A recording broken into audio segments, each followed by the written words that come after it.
Good afternoon, Poet fans. Welcome to the first installment of this year's Coleman's Corner. I'm Matt Park, president of the Whittier College Sports Network, and joining me today is Executive Director of Athletics, Robert Coleman. Rob, thanks for joining me today. Thanks for having me, Matt. Appreciate it. A busy summer for Poet Athletics, and we've gotten underway with our fall sports, so we have a lot to get to in this segment.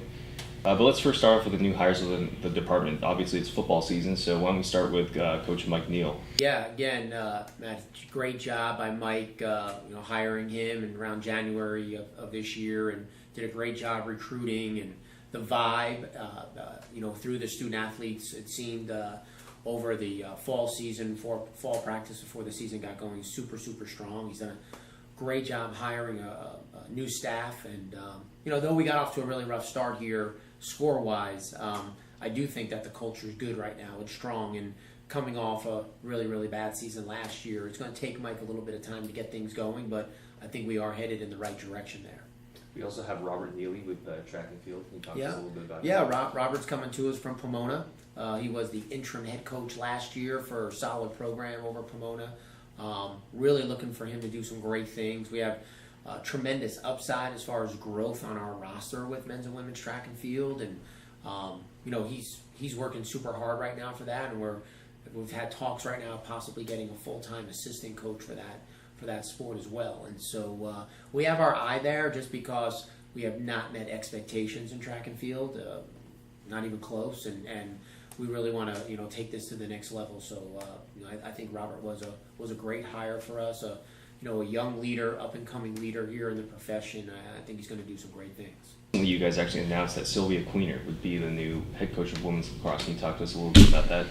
Yeah, difficult spot there, because obviously, we love Trish and Stacy. They did a great job for our program for women's lacrosse, and they wanted to. Trish really wanted to get back with family. So did Stacy. Her mom had gone through some cancer issues here recently, and so we miss them very dearly. They left us here in July, and we did a quick search, and Sylvia rose to the top of the folks who we had chatted with, and so again really pleased with another hire from someone from Pomona, assistant coach there, and really a credit to the great things Pomona's doing. Obviously, they got a great staff there, and we basically were able to hire two fantastic assistants there that became head coaches for us, and so I think Sylvia's going to do a really nice job for us. First couple weeks of the job, so a little new, but I think the long haul. I think this is the place she really wants to be, and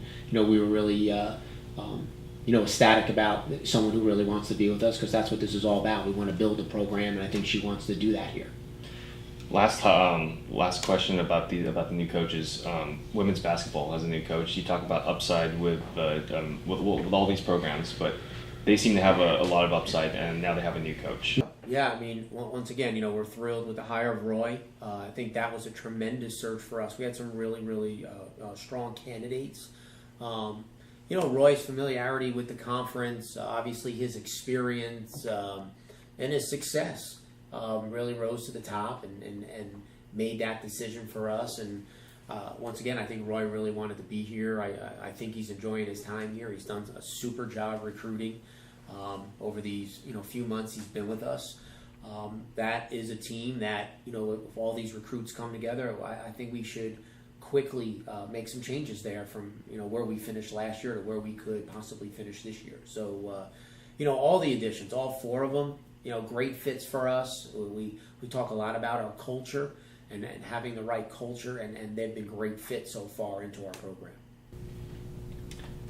So now, I know the Leadership Academy put together a great first year of events and guest speakers. Can you talk to us a little bit about what's going to be happening this year with the Academy and what kinds of changes? The Leadership Academy is led by Monica Gerardo, and we just named her Assistant Athletic Director for our student athlete development.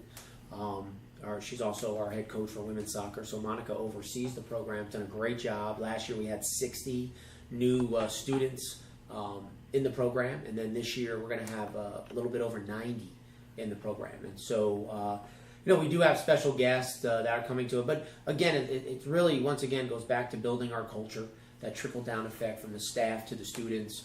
The Leadership Academy is about making sure they have those life lessons and being prepared to go out into the real world. When they graduate from here, it's more than just the wins and the losses. There's something more, and I think this Leadership Academy is just awesome. We have a great curriculum for this semester. The actual student athletes in the program are going to be teaching a certain lesson each week to the rest of the group. We really put the onus more on them than listening to us as a staff, and so there's a lot more ownership this year in the academy.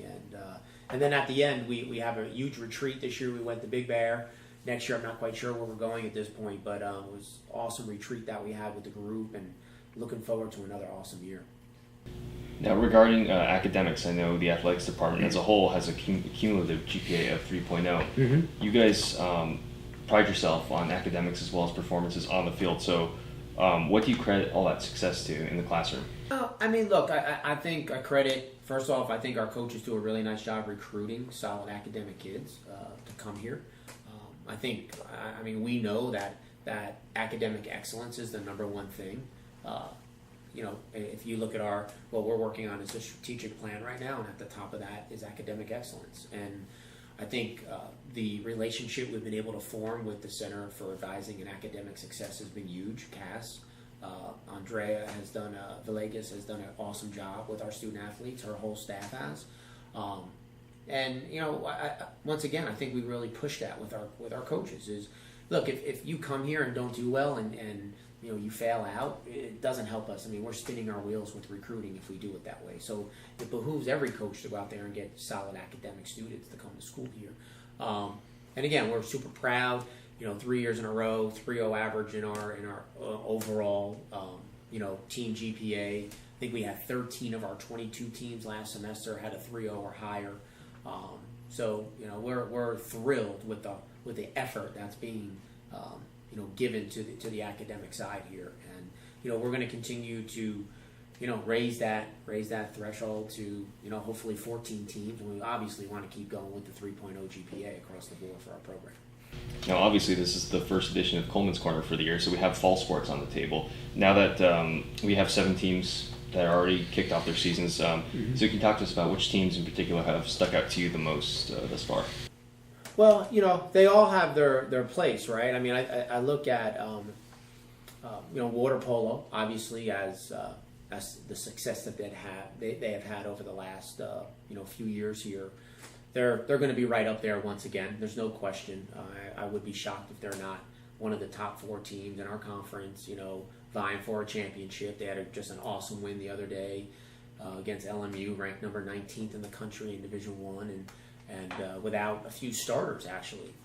And then they actually gave Irvine a great game here on Sunday. So on the road on Sunday. So they're going to be they're someone obviously that sticks out.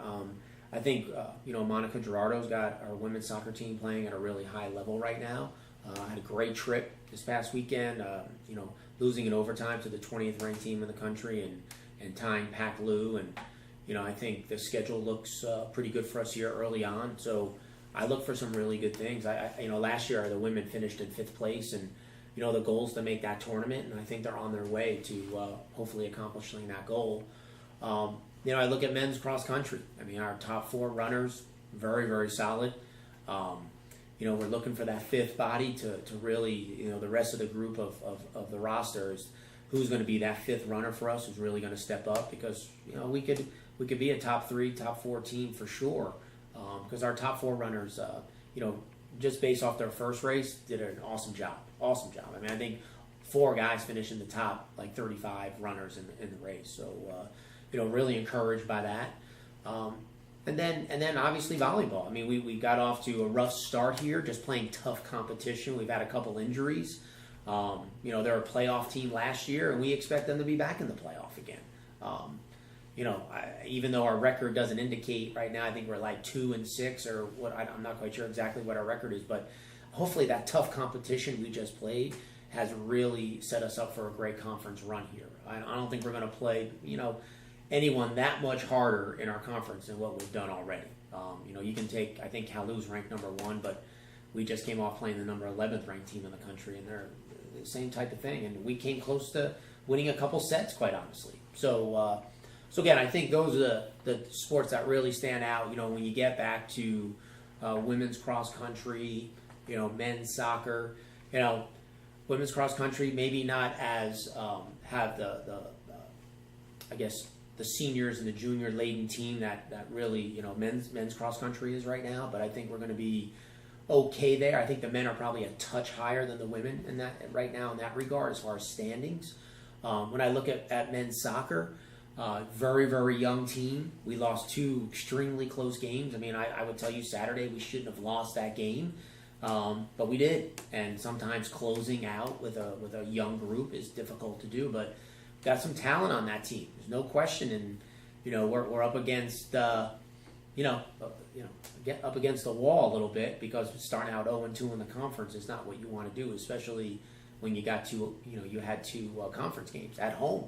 So again, a little bit of work to do there with with that sport. And well, I guess lastly, football. I guess we can talk about. Like Yeah. I said earlier, very rough matchup this past week, getting Yeah. shut out by Whitworth, who, in fact, is a very tough opponent. They were ranked 19th in the nation coming into the season. Sure. Like you said, they had a great training camp. You're very happy with their new coaching staff.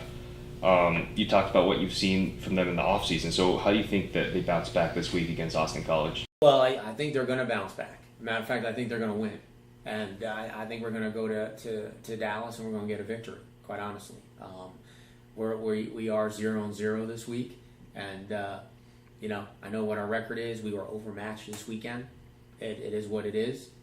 Tough first game for our new coach to go through. But, we're not going to play anything better than that this year, quite honestly. We're just not. So we played the best best team on our schedule. Now we're going to play Austin College here this week, a team that if we can run the ball effectively and really get that going, little ball control, keep the defense off the field a little bit, give them some time to rest, and then honestly on the back end we can't give up the big plays that we gave up this week. I mean, we gave up 4 or 5 gigantic 50-yarders plus that we can't do. But can we win the game? Yes, we can, and I think we are going to win the game. I think it's going to be a close contest. We got to get on the board early and do our thing on the road. But I expect us to be 1-1, this time next week. And how do you predict them to do once the SCIAC play starts in 2 weeks? Look, there's some games we can win on that schedule. I mean, I think most folks would say, hey, the only possible win might be Pomona, but there's a few others there. I think we're going to get better each week. I really do, and I think that's the bottom line, that we are getting better each week. Our starting quarterback's injured right now. He hasn't even played yet, and so I'm hopeful after this game we play this week, we have a bye week, and then he'll be back, and we'll see where we go from there. But I do think that they're on our schedule. There's 3 or 4 games we can win if we play extremely well. And on the other end, I think there's a couple games there we might even be able to steal that someone doesn't even see coming. So, I expect us to win games this year, Matt, quite honestly. I mean, this is not the way I see the season, losing 60-0 and that, we may as well give up and not play anymore. I look at it that we got, that's the toughest opponent we're going to play all year. We've got some great competition coming up, games that we can win, and we have to take advantage of that. And the guys on the team have to go out there and play like that. And it's really that simple. And I do think that we are going to get better each day and each week, and the wins are going to start coming, and I think the first one's going to be this week. A bold prediction there. That's all the time we have today for Coleman's Corner. Rob, I want to thank you for joining me today. We will air the next Coleman's Corner next month as the fall season rolls on. I want to thank everyone for watching. For Robert Coleman, I'm Matthew Park from the Whittier College Sports Network. We will catch you next time on WCPoets.com.